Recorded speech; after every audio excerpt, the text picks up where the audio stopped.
Hindi naman nila kaaway, kumurahin nila. Ganun na lang, kung ibas nila. Wala namang atraso sa kanila. Pero dahil sa sobrang paghanga, tinalo pa si Nora Honor. Tsaka si Vilma Santos. Rapid fire! Pasama na ng pasama ang ating environment. The Duterte supporters are spamming the ICC judges, no? They are apparently attacking the websites. How does this affect Duterte's case? Duterte could have additional charges if these attacks could be traced back to him. Oo. So kumbaga, hindi nila tinutulungan si Totoo. ating Pangulong Duterte. Nakasasama, hindi niyan mapapalaya si Duterte. Kaya siguro pag nilaya nila kung anong gagawin dahil kung hindi matalino yung pag-engage mo sa court, kung hindi tama yung paraan ng pag-engage.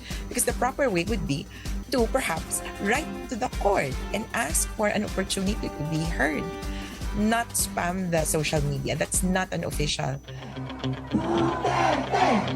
Rapid fire! Masyado nilang pinaniwala ang sarili nila. Ha? Na maganda ang hangarin ni Duterte para sa kanila. Inaaway nila kahit sino. Hindi naman nila kaaway, kumurahin nila. Ganun na lang, kung ibas nila. Wala namang atraso sa kanila. Pero dahil sa sobrang paghanga, tinalo pa si Nora Honor.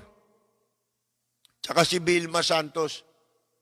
At least yung mga Noranyan, tsaka mga Vilmanya nun, may utak pa eh. Away-away lang nakwan eh. Hindi involve ang interest ng bansang Pilipinas eh. Eh dito, pag may nakaaway to, kahit na involved na ang interest ng buong Pilipinas eh, akala nila totoo sinasabi nila eh. Kahit mali eh. Di ba? Oh, nagkaroon ng maling paghanga. Mga kaibigan, paano tayong magtatagumpay? Paano tayong hindi lalapastanganin ng mga dayuhan? Ha? Kung alam nilang divided tayo eh. Lalo na may mga study na ang mga Pilipino mangmang. Hindi lang yun nag-aaral sa eskwela. Tinanong sa iba't ibang subject, science, mga ganyan, medicine, tinanong, puro mangmang. Natalayan sa ginawang pag-aaral sa mga bansa, mahigit 100 bansa yung pinag-aralan nila. Kulela tayo dun. Tayo yung may pinaka-mangmang na bansa.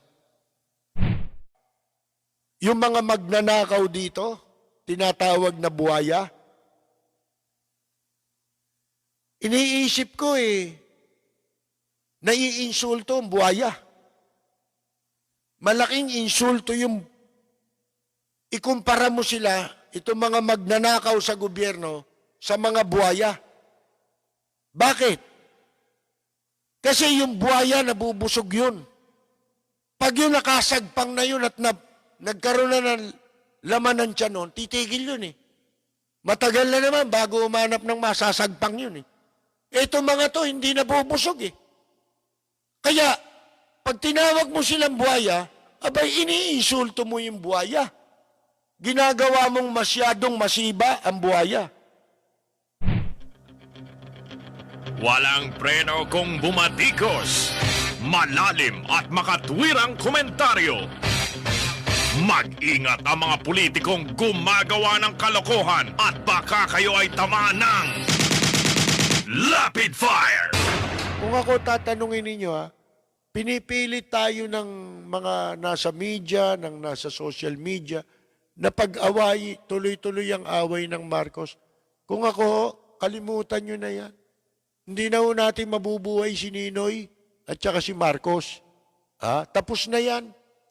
Hanggang hindi nyo tinatapos yan, watak tayong mga Pilipino. Hindi tayo marunong matuto eh. Gusto nyo, pag-usapan pa rin yung panahon ng Kastila? Saan tayo pupunta niyan? Kaya tayo, ika nga po, nilalapastangan. Alam ng mga dayuhan na wala tayong pagkakaisa. Ito nakasulat sa Biblia, sinabanggit natin ito nung isang beses. Ang sabi ho liban na lamang kung ipagkakasala mo ang di pagsasalita.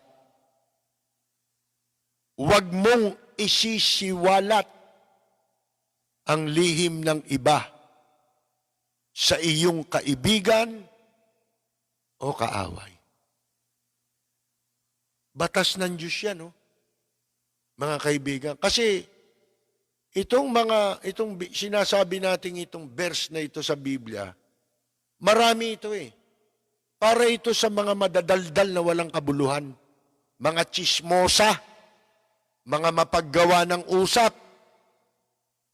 at yung mga, may sinasabi pa nga dito, tinan mo yung mga makakatedila, ito,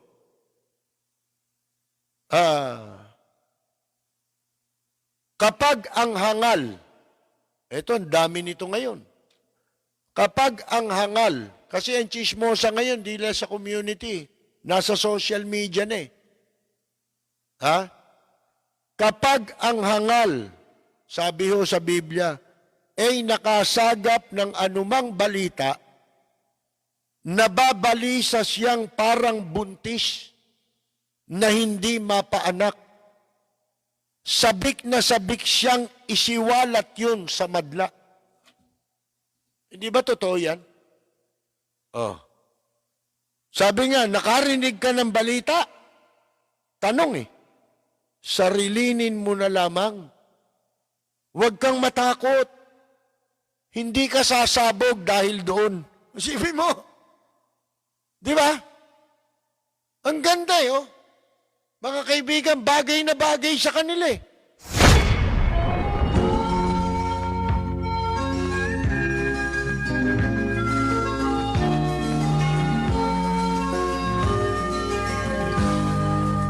Paalam na po at maraming salamat at magandang yumaga, Congresswoman Lucy Torres. Sa bayan mo, bakit mayroong wakas? Dito sa bayan ko, lahat kami pantay-pantay. Walang nang-abit, ang pag-ibig ay tunay. Dito sa bayan ko, dito'y makikilala mo ang mga kaibigang nagmamahal sa'yo.